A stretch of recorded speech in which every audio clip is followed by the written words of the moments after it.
Google's annual strategy remains refreshingly straightforward. While competitors pile premium features onto four-figure flagships, they release devices targeting consumers who prioritize reliability over excess. The 2026 iteration, the Pixel 10a, debuted February 18th at $499 for 128 gigabytes and $599 for 256 gigabytes, shipping March 5th.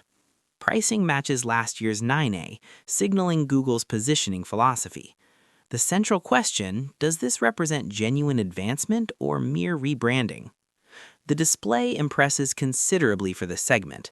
Its 6.3-inch P-OLED panel delivers 120Hz refresh rates with 3000 nit peak luminance. P-OLED's plastic substrate enables slimmer construction versus glass-based alternatives, while 120Hz ensures fluid scrolling across interfaces.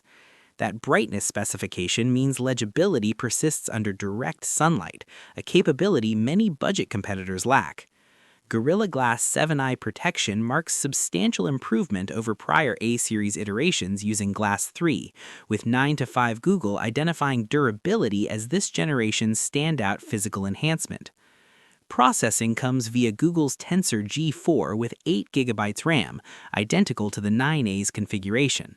While flagship Pixel 10 models utilize the newer G5, Google retained G4 for cost control. Daily operations, streaming, browsing, photography run smoothly on this silicon. However, advanced AI capabilities like Magic Q and Pixel screenshots demand G5's neural architecture and remain unavailable here.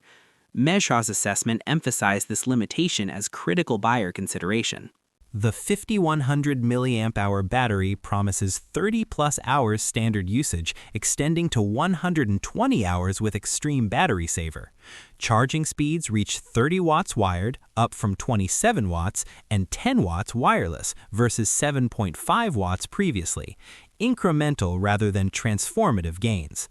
Some Android rivals offer 65 watts wired charging at comparable prices. Notably absent, Qi 2 magnetic functionality, excluding this device from Google's Pixel Snap ecosystem, 9 to 5 Google's primary disappointment. Camera hardware carries forward the 9A's specifications, 48-megapixel main sensor, f1.7 OIS with 13-megapixel ultra-wide units front and rear. Software additions include Auto Best Take for burst selection and Gemini-powered Camera Coach providing real-time composition guidance.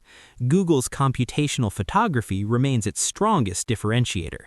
Phone Arena benchmarked the identical 9A camera system at 134 points versus iPhone 16e's 118, meaningful superiority, particularly in low-light scenarios, though Pixel 10 Pro maintains clear advantages. Build quality shows refinement. The rear camera module sits completely flush, eliminating wobble. Bezels shrink 10%, aluminum frames construction pairs with matte plastic backing, and IP68 certification handles 1.5-meter submersion for 30 minutes. At 183 grams and 9mm thickness across 4 colorways, obsidian, fog, berry, and lavender, CNN underscored noted near-identical aesthetics to the 9A with subtle improvements. Android 16 arrives preloaded with 7 years of guaranteed updates, extending through approximately 2033, unmatched among budget Android devices. The iPhone 16e, $599, counters with Apple's faster A18 chip, but compromises on 6.1-inch display size, 4005 mAh battery capacity, and single rear camera. Tom's Guide suggests the 16e primarily suits existing Apple users, otherwise the Pixel 10a delivers superior value. Samsung's Galaxy A55 5G, $449, undercuts on price but offers merely 4 update years versus 7, though it includes expandable storage, absent from Google's offering. Ideal buyers, those upgrading from 2 to 3-year-old devices seeking clean Android, strong cameras, and long-term support. Pixel 9a owners gain no practical upgrade justification, given identical processors and cameras. Users requiring cutting-edge AI or magnetic charging must consider the $799 plus Pixel 10. The Pixel 10a doesn't pursue excellence, it targets appropriateness for mainstream needs, largely achieving that objective.